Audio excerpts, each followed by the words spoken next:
नमस्कार साथियों, बीपीएससी बिहार के इस यूट्यूब चैनल में आपका स्वागत है। इस वीडियो में हम बीपीएससी टीचर रिक्रूटमेंट एग्जामिनेशन में पूछे गए ज्योग्राफी के क्वेश्चंस को डिस्कस करने वाले हैं। बीपीएससी ने पहली टीआरई अगस्त महीने में ली थी इसी वर्ष 2023 में, और जैसा कि आप सब जानते हैं दिसंबर में दूसरा टीआरई होने वाला है।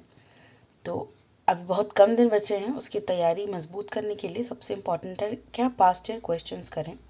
तो जो पिछली परीक्षा हुई थी उसमें जो सवाल ज्योग्राफी के पूछे गए थे क्लास 1 to 5 के एग्जामिनेशन में, मैंने उन क्वेश्चंस को जो सेकंड सिटिंग वाले क्वेश्चंस थे उसको इस वीडियो में कवर किया है।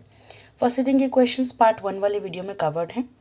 ये ज्योग्राफी की प्लेलिस्ट है, पूरी की पूरी प्लेलिस्ट जो है नीचे डिस्क्रिप्शन बॉक्स में आपको मिल जाएगी। और मैंने टीआरई के लिए जो प्लेलिस्ट बनाई है उसको भी लिंक किया हुआ है डिस्क्रिप्शन बॉक्स में, आप जाकर देख सकते हैं। वहाँ से आप टीचर रिक्रूटमेंट के लिए जो भी पिछले क्वेश्चंस पूछे गए अलग अलग सब्जेक्ट्स के, जैसे कि पॉलिटी, हिस्ट्री, करंट अफेयर्स, वो सब आप पा सकते हैं। उनकी प्लेलिस्ट मिल जाएगी आपको। आप उन वीडियोस को देखिए और समझने की कोशिश करें कि क्वेश्चंस किस एरिया से पूछ रहे हैं, कौन कौन से सब्जेक्ट्स पे ज़्यादा ध्यान देना है, कितना वेटेज किस सब्जेक्ट का है।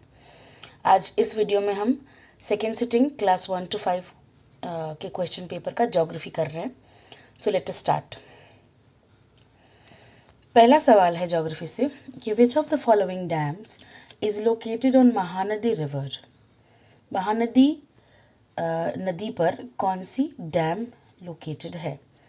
तो ऑप्शन ए है हीराकुड, बी है दुधवा, सी है Ghumra Padar dam, D more than one of the above, E none of the above.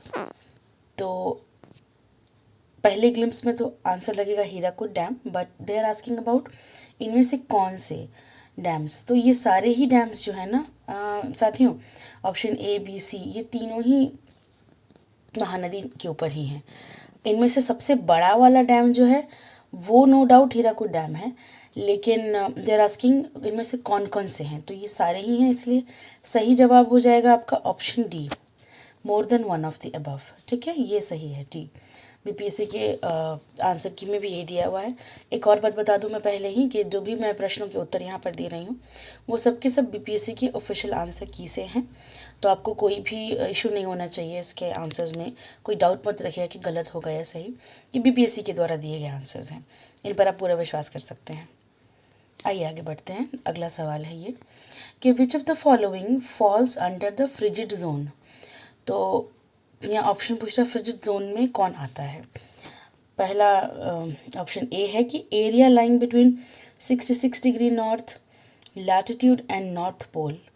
Option B है area lying between 23.5 degree and 66.5 degree latitude in both hemispheres.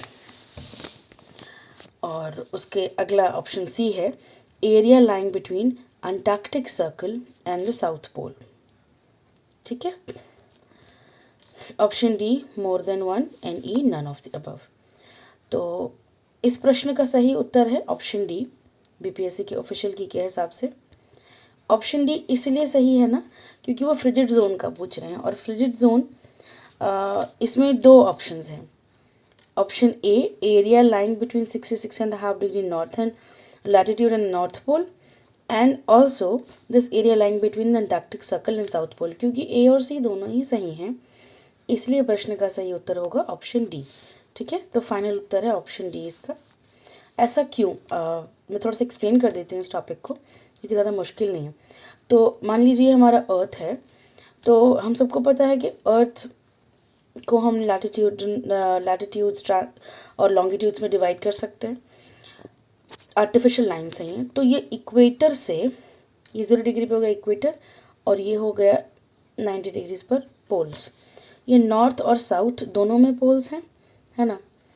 तो ये 0 डिग्री के बाद आता है 23.5 डिग्री, इसको हम कहते हैं साउथ में, हम कहते हैं सदर्न हेमिस्फीयर में हम इनको बोलते हैं tropic of Capricorn, and northern hemisphere में इसको बोलते हैं ट्रॉपिक ऑफ कैंसर। और इस लाइन के बीच में और नॉर्थ पोल के बीच में आता है 66.5 डिग्री लैटिट्यूड, मेजर लैटिट्यूड, इसको हम कहते हैं Arctic circle, and down south इसको हम कहते हैं अंटार्कटिक सर्कल। ठीक है, तो इन एरियाज़ को इनकी ठंडी और इनकी टेम्परेचर, इनके pressure conditions, majorly temperature conditions की वजह से डिवाइड किया गया, अलग अलग नेम्स दिए गए हैं। तो वो एरिया जो कि जस्ट अ मिनट, हाँ, वो एरिया जो कि 0 डिग्री से ट्रॉपिकल लाइंस के बीच लाई करता है, इसको हम कहते हैं ट्रॉपिकल जोन। यहाँ पे गर्मी अच्छी खासी होती है, मॉइस्चर होता है, काफ़ी सारी बारिश होती है, ठीक है। इसको कहते हैं क्या? Tropical zone. इस प्रश्न में ऑप्शंस में दिया हुआ ना ट्रॉपिकल जोन, तो ये रहा ट्रॉपिकल जोन। फिर आते हैं इसके ऊपर वाले एरिया पे। इसके बाद जो ये वाला एरिया है, दिस वन, 23.5 डिग्री नॉर्थ और 23.5 डिग्री साउथ से लेकर 66.5 डिग्री नॉर्थ और 66.5 डिग्री साउथ के बीच वाला, इसको कहते हैं टेम्परेट जोन। यहाँ पे बहुत मीठा मीठा सा मौसम होता है, सर्दी ज़्यादा होती है, गर्मी थोड़ी कम होती है, दोनों ही एरियाज़ को टेम्परेट जोन कहते हैं। उसके बाद आता है ये नॉर्थ पोल और साउथ पोल के बीच का जो ये एरिया है, इसे कहते हैं फ्रिजिड जोन, क्योंकि यहाँ बहुत सर्दी होती है, ये फ्रोज़न सा होता है, इस वजह से इसको फ्रिजिड जोन कहते हैं। तो प्रश्न यही पूछ रहा था कि फ्रिजिड जोन क्या है, ठीक है, फ्रिजिड पूछ रहे हैं वो लोग। तो नॉर्थ पोल नॉर्दर्न हेमिस्फीयर में भी और साउथ पोल से 66.5 डिग्री तक सदर्न हेमिस्फीयर में भी, दोनों तरफ जो एरिया है फ्रिजिड जोन है, इसलिए ऑप्शन ए और बी सही होगा, ठीक है। ये वाला ऑप्शन भी सही हो गया, ये वाला भी। अंटार्कटिक सर्कल से साउथ पोल की ओर, और यहाँ ये आर्कटिक सर्कल की बात हो रही है, आर्कटिक सर्कल से नॉर्थ पोल की ओर, ये दोनों ही के बीच के एरियाज को फ्रिजिड जोन कहते हैं। अभी हमने देख ली इसकी क्लासिफिकेशन, ठीक है। ऑप्शन सही, ऑप्शन डी सही हो गया। आगे बढ़ते हैं अगले प्रश्न की ओर साथियों। प्रश्न कहता है कि the part of Himalayas lying between Sutlej and Kali rivers is known as which of the following. माफ करिएगा, तो ऑप्शंस हैं A Kumaon Himalaya, B Assam Himalaya, C Nepal, D more than one, E none of the above. ये क्वेश्चन बहुत अच्छे से पूछा गया है, क्योंकि Kali river was very much in news. इसके ऊपर डिस्प्यूट चल रहा है इंडिया और नेपाल के बीच में, तो थोड़ा आपको जानना ज़रूरी है कि ये रिवर कहाँ से होकर गुजरती है। आप करंट अफेयर्स के साथ वेल वर्स्ड हैं, इस वजह से ऐसे क्वेश्चन पूछे गए हैं। तो काली रिवर जो है और उसके बीच में सतलुज, काली और सतलुज रिवर के बीच में जो हिमालयाज़ लाई करते हैं वो हैं कुमाऊं हिमालयाज़। ये मेजरली उत्तराखंड स्टेट में को मिलती है भारत के अंदर, नेपाल में भी है ये, और उत्तराखंड स्टेट में ज़्यादा हैं।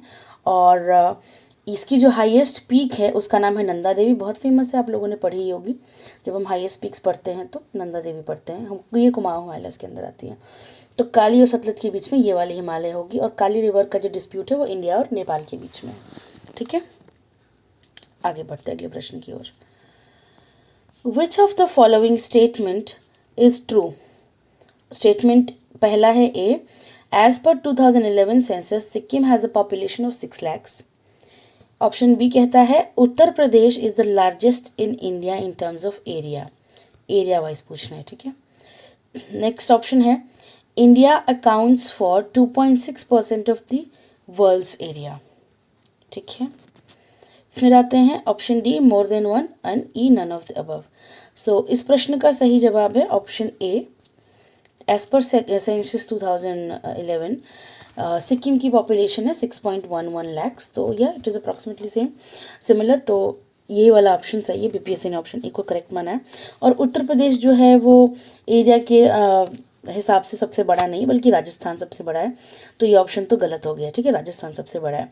फिर इंडिया 2.6% ऑफ वर्ल्ड एरिया नहीं, बल्कि 2.8% ऑफ वर्ल्ड एरिया को काउंट करता है। तो बहुत बेसिक छोटी छोटी सी इसमें डिफरेंसेस हैं, but they have asked the question this way, तो आपको थोड़ा प्रिसाइसली पढ़ना होगा सेंसस को और डेमोग्राफिक डेटास को, जोग्राफिकल डेटास को। तो आप ध्यान रखिए, इस प्रश्न का सही उत्तर है ये सिक्किम की पॉपुलेशन वाला option A, 6 lakhs of Sikkim population in 2011। Next we move to the other question. ये है सवाल के what should be the desired percentage of the forest area in total geographical area of the country as outlined in the National Forest Policy of 1952, ठीक है, 1952 की forest policy के हिसाब से क्या होना चाहिए आपका टोटल जोग्राफिकल एरिया? तो ऑप्शन ए है 25%, ऑप्शन बी है 33, C 39, D more than 1 and E none of the above. तो ये काफ़ी बेसिक है। जब आप Indian ISF Indian institute of forest report पढ़ते हैं ना, तो आपको पता चलता है कि बेसिक रिक्वायरमेंट्स है कि मिनिमम किसी भी स्टेट को नेशनल लेवल पे या हर स्टेट को कितना मिनिमम फॉरेस्ट एरिया रखना है अपने टोटल एरिया का, इतना मेंटेन करना ही करना है for this sustainable environment thing, कि हमारा एनवायरनमेंट सस्टेन रहे, जो फॉरेस्ट डिक्लाइन रेट पे जा रहे हैं, बढ़ रहे हैं जिनकी डिक्लाइन, वो कम कैसे की जा सके। इन सब प्रोसेसेस को कंट्रोल करने के लिए, कंटेन करने के लिए एक परसेंटेज फिक्स की गई थी, वो थी 33%, कि इतना मिनिमम आपके टोटल एरिया का जो है वो हरा भरा होना चाहिए, ग्रीन होना चाहिए, फॉरेस्ट होना चाहिए।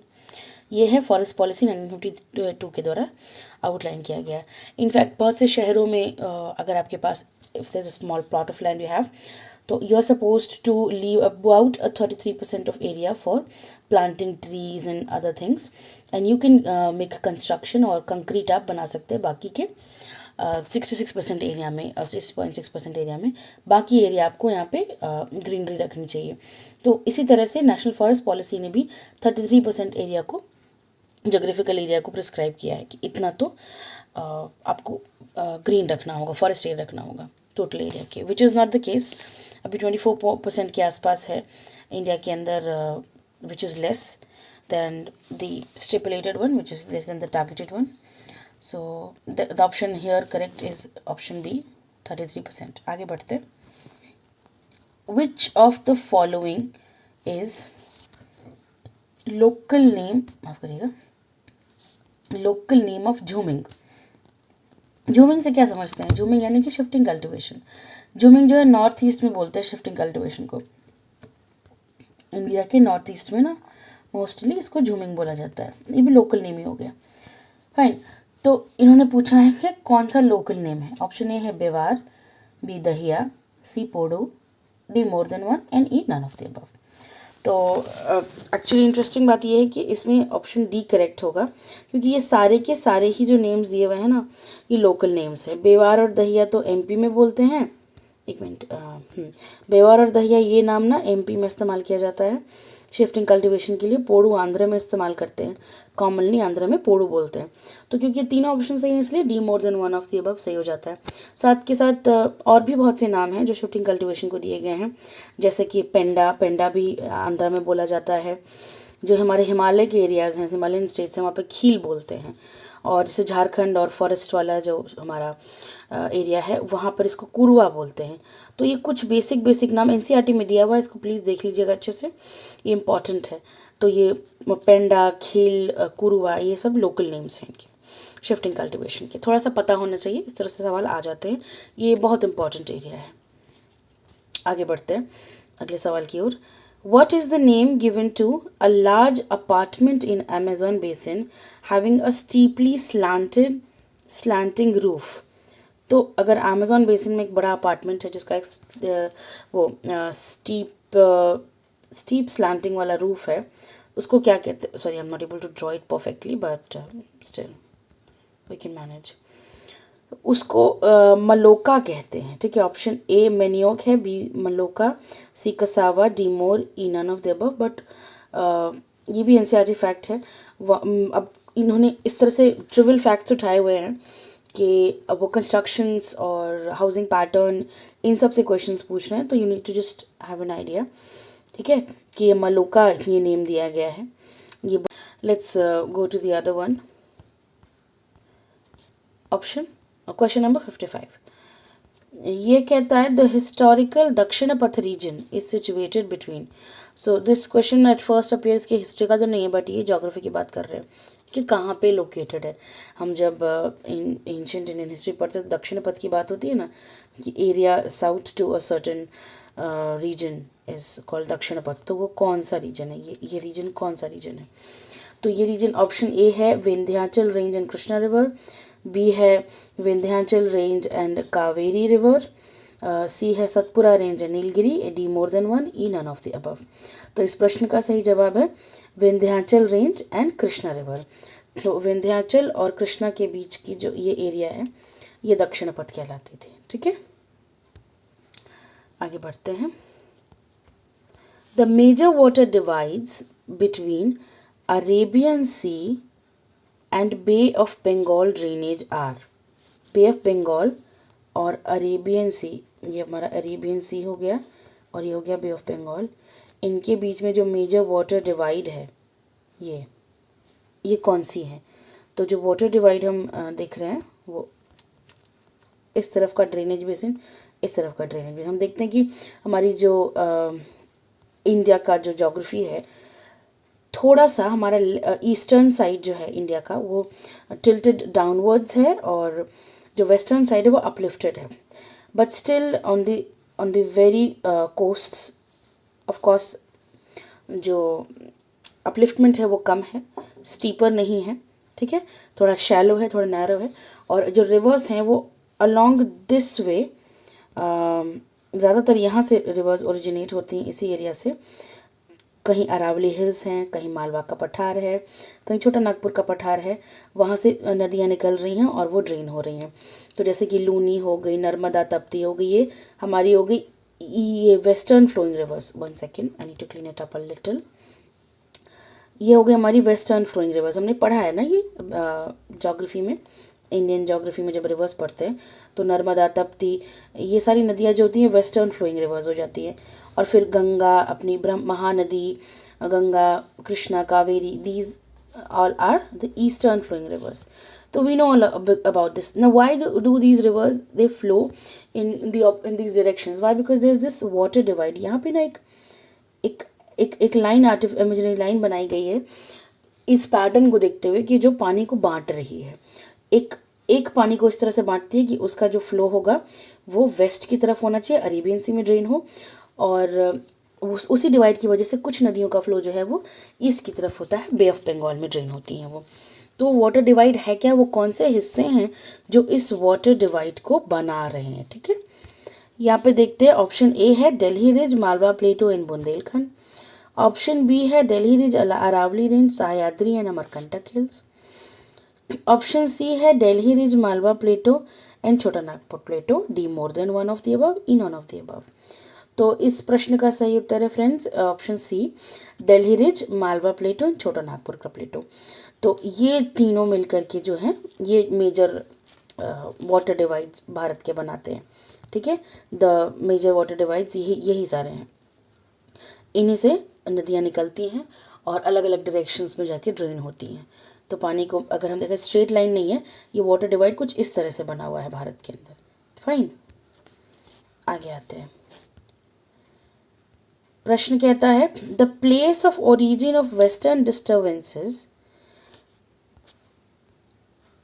Active in north western India in winter season is. तो वो कौन सी जगह है जहाँ से वेस्टर्न डिस्टर्बेंस ओरिजिनेट होती है? बेसिक ये पूछ रहा है ना कि कहाँ से ओरिजिनेट होती है वेस्टर्न डिस्टर्बेंस। तो ऑप्शन ए है Asia minor, B western Asia, C Mediterranean coastal area of western Asia and more than one of the above, E none of the above.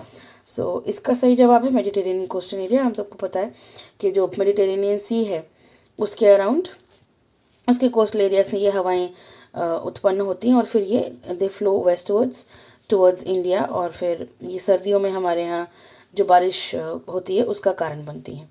ठीक है, तो ये मेडिटेरेनियन सी से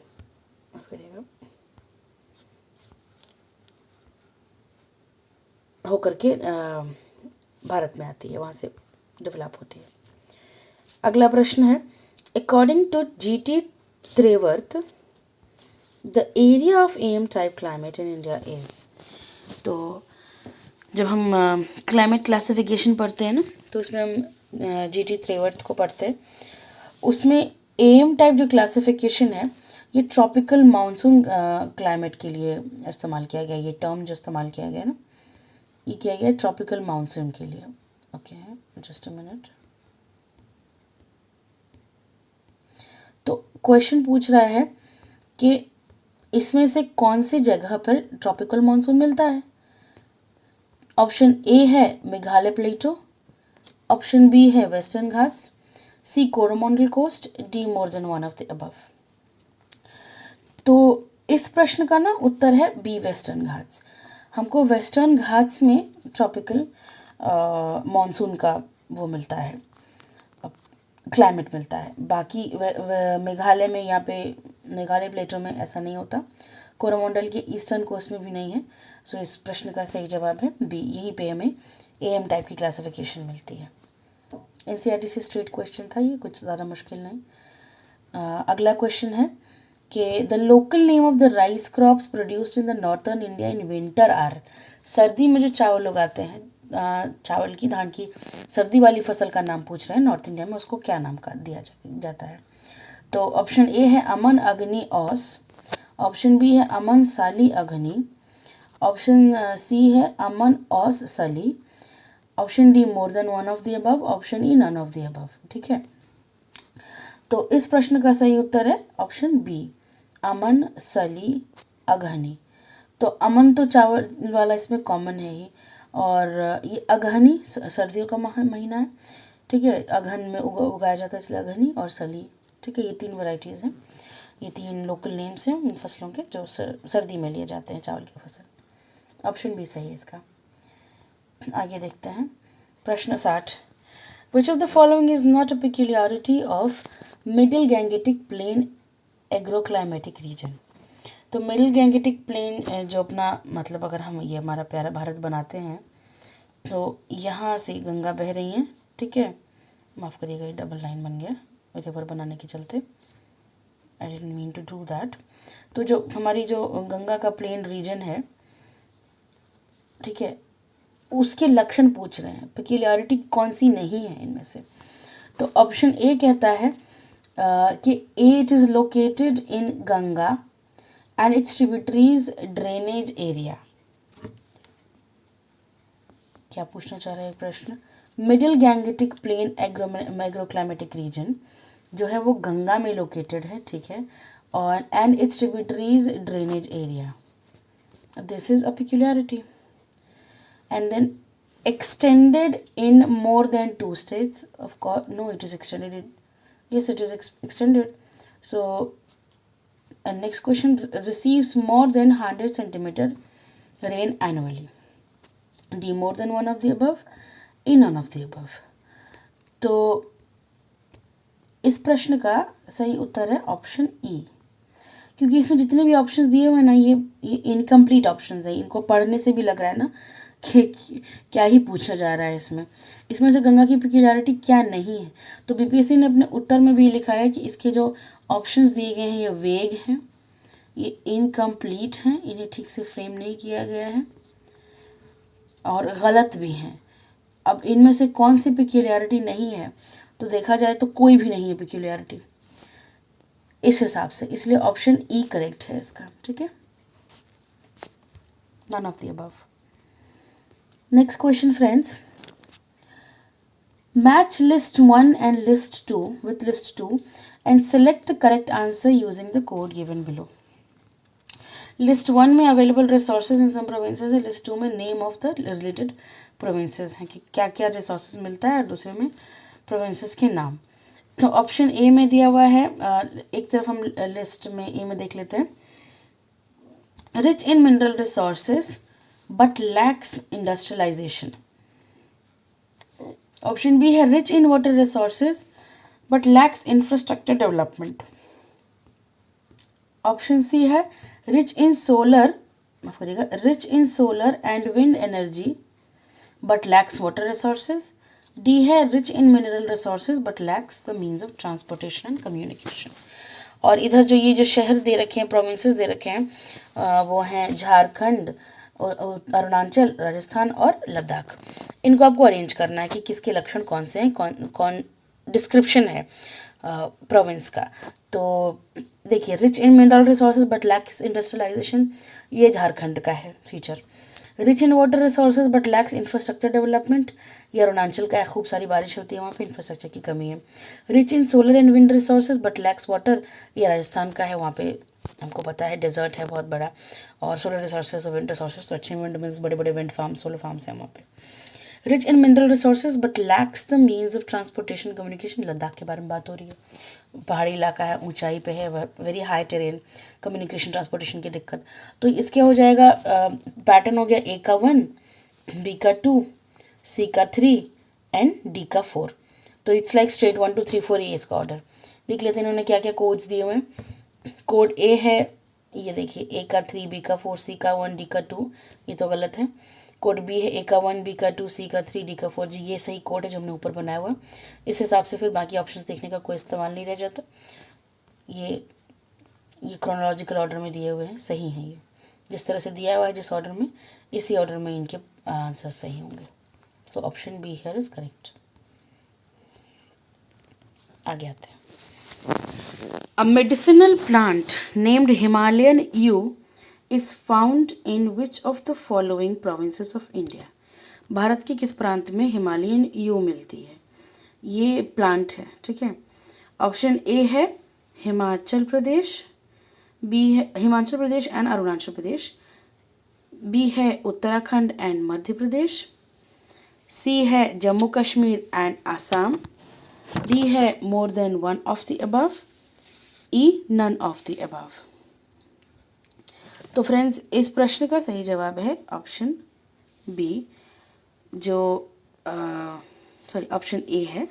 ये जो प्लांट है ये हिमाचल प्रदेश और अरुणाचल प्रदेश में मिलती है, ऑफकोर्स हिमालयन, क्योंकि जम्मू कश्मीर तो हिमालयन स्टेट है बट आसाम में नहीं है। ये उत्तराखंड तो हिमालयन स्टेट है बट मध्य प्रदेश नहीं है। तो इस तरह से भी आप एलिमिनेट कर सकते थे, but this is very basic, Himalayan you के बारे में आपको पढ़ना है। और एक्सक्यूज मी, और पास्ट के क्वेश्चंस पे भी पीसीएस में हिमालयन पे प्रश्न आ चुके हैं, तो एक इम्पॉर्टेंट एनिमल प्लांट है पढ़ने के लिए। तो इसका सही जवाब पहले मैं बता दूं, फिर बाद में डिटेल में बताऊंगी। हिमाचल प्रदेश और अरुणाचल प्रदेश में पाया जाता है। इस प्लांट से ना एक केमिकल निकलता है, उसका नाम है टक्सोल। टैक्सोल बोलिए, टक्सोल बोलिए।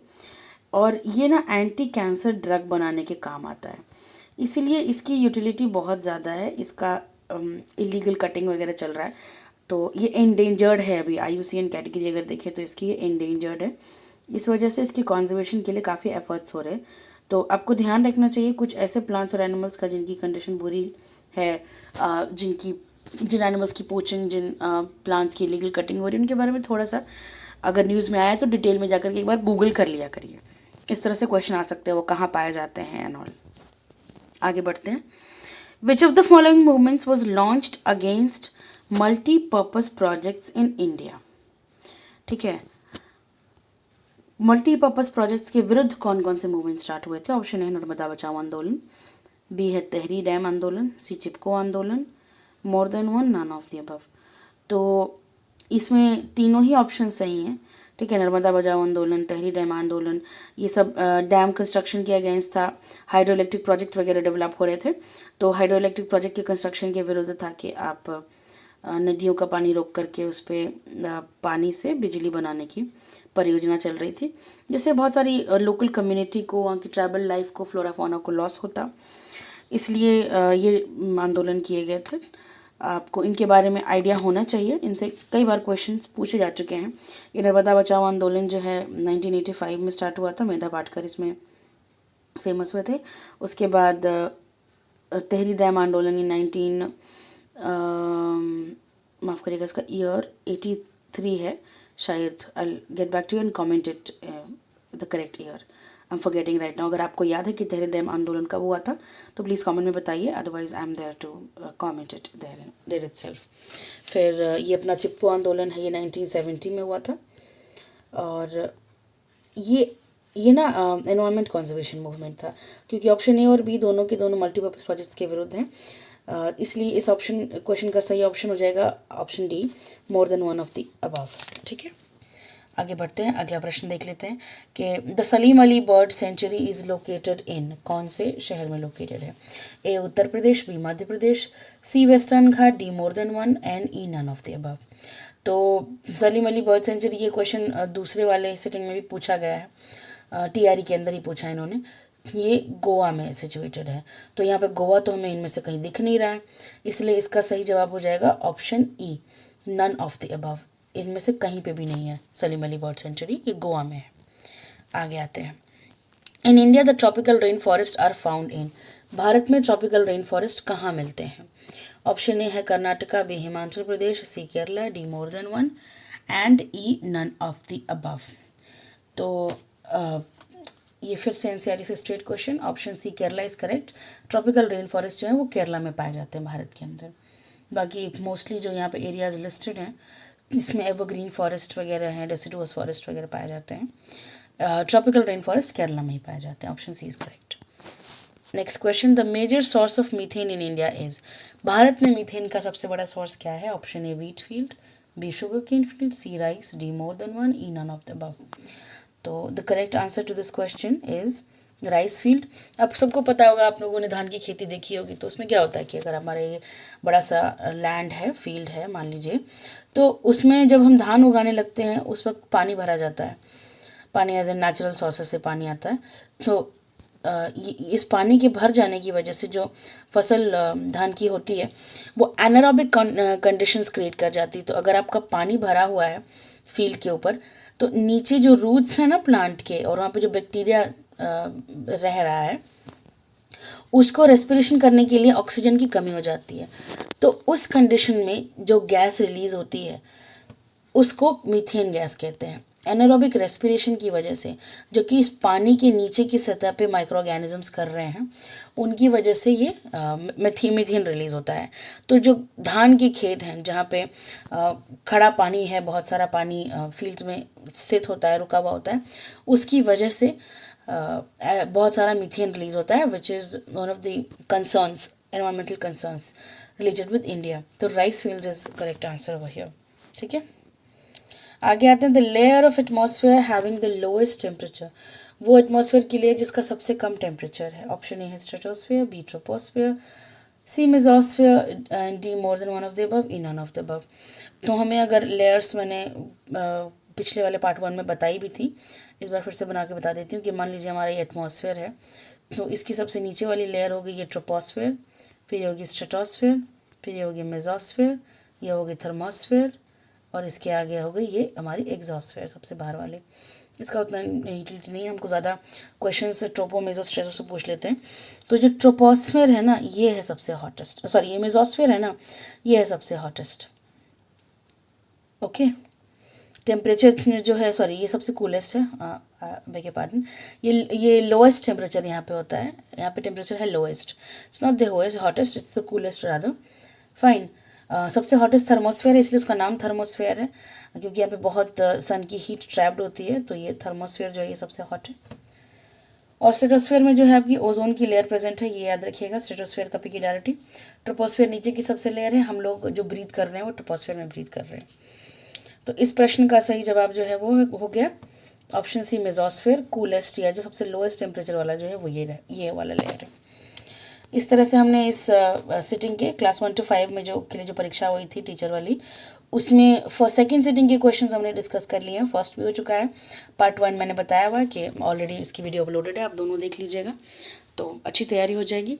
रिमेनिंग पार्ट्स भी आ जाएंगे दूसरे क्लासेस के लिए जो एग्ज़ाम हुआ था।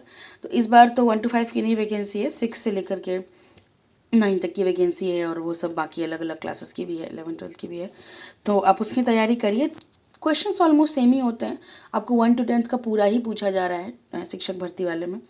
दे नॉट आस्किंग कि अगर आप 5th तक के तो 5th तक के बुक से पूछा जाएगा, no they are not doing this, वो क्वेश्चंस पूरा ही पूछ रहे हैं।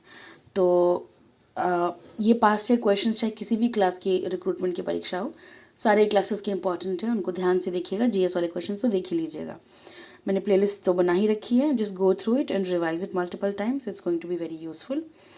और फिलहाल इस वीडियो के लिए इतना ही। Wishing you all the best for the exam. Please do like, comment, share and subscribe. And आज के लिए इस वीडियो के लिए बस इतना ही। धन्यवाद।